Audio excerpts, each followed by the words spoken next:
Bonjour et bienvenue au Weekly Insights avec John Plassard.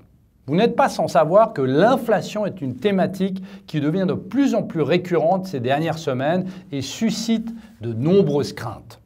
Tout récemment, c'est la Banque du Canada qui a lancé une alerte sur une future potentielle progression des prix.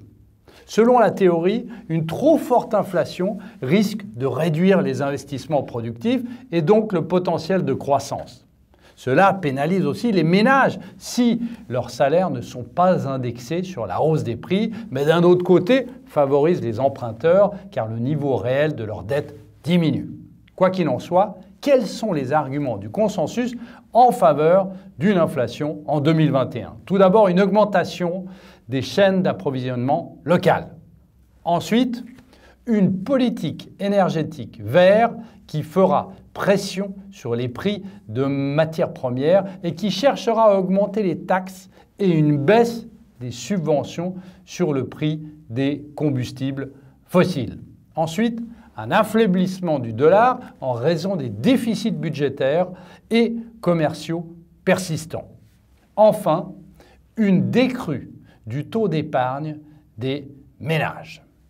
Si je partage certains de ces arguments, je base cependant mon anticipation de hausse des prix sur un argument plus spécifique, les effets de base. On constate en effet que nous devrions avoir des tensions fortes en milieu d'année sur les prix de l'énergie et en deuxième partie d'année sur le secteur des services.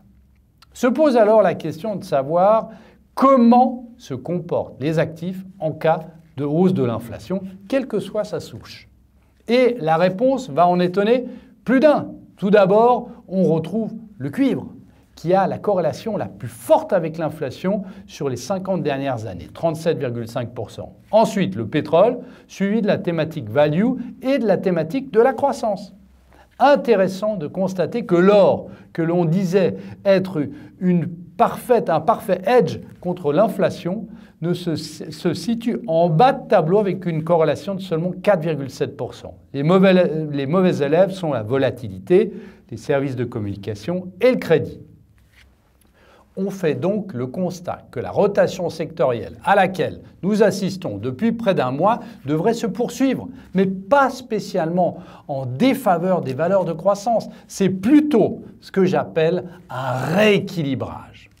Si l'on revient sur le cuivre, au-delà de son aspect de protection, de hedge, intéressant de constater que les stocks mondiaux de ce métal sont à de très bas niveaux et pourraient donc faire face à une demande accrue grâce à la thématique du retour d'une croissance soutenue, notamment en Chine.